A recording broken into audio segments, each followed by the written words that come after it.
Hey guys, Hyeperion here. For today's video I'll be covering the stuff Deca released on testing recently, and it is heroic dungeons, in other words epic dungeons. However, there are a few differences. This update's definitely not going to be finalized from testing. Usually most stuff from testing get released pretty much don't change. However, this one I know 100% will, unless the deck is stupid. So what we have here on testing is the heroic Undead Lair and heroic Abyss of Demons. The idea is a pimped version of the dungeon, harder, and on top of that no pets. On top of that, there's also better loot, including a change in whites. That's basically the whole idea of it. So without further ado, let's go check out the heroic Undead Lair first. Disconnect. First visual difference I see is the galaxy background, and that's about it. Just a few sprite changes here and there, so let's just get to the enemies now. Okay, so these guys just have buffed HP as you can see here, and the naked skeletons, I guess, they armor break you. The slimes also have buffed HP now and they chase you, which I think is cool, adds a little tension, especially if you get confused in the dungeon. However, this new behavior also makes them easier, I reckon, in my opinion. These ghost guys don't seem to have changed, except they can confuse you with their bombs, which is yuck. No, these guys have buffed HP too and damage just like most of the enemies. The constructs have more health, but they deal the same damage.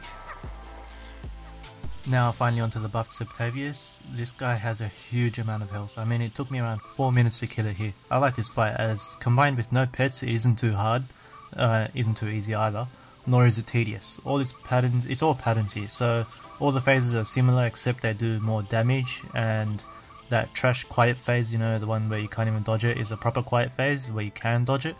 And the last phase is just a minion phase, which also has a shotgun included now. And yeah, it just loops until you kill it. Overall a solid fight, and in my opinion it was a pretty fun one too. I unfortunately only got a wisdom pot here and that T4, but who cares. Anyways, it's tweaked right now so you can get greater wisdom, so basically 2 wiz per UDL, epic UDL, and from the screenshots I've seen people get tops like a T6 Wacky and such, like, you know, just acclaim.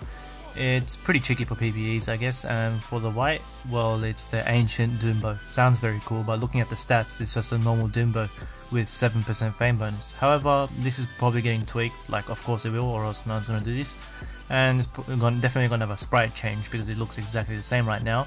And hopefully, in my opinion, damage change, because the only physical difference it has now is that it shoots faster. Not the rate of fire, but the shot speed. Now, moving on to the heroic Abyss of Demons.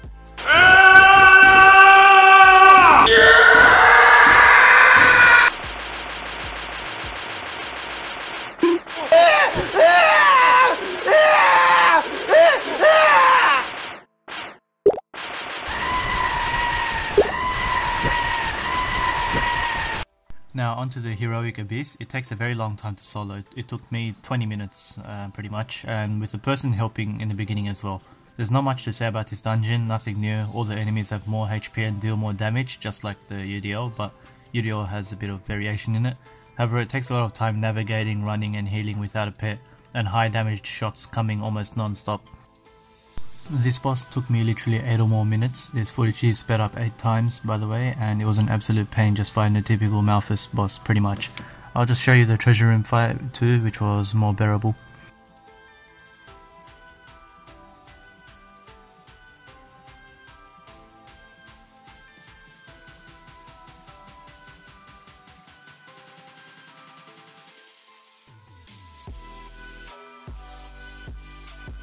The white this dungeon drops is the Ancient Demon Blade. Just like the Ancient Doombow, it has nothing more going for it except the 7% fame bonus and the faster shot speed.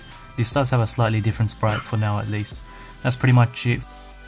I hope you enjoyed this video, and if you did, please leave a like and subscribe for more.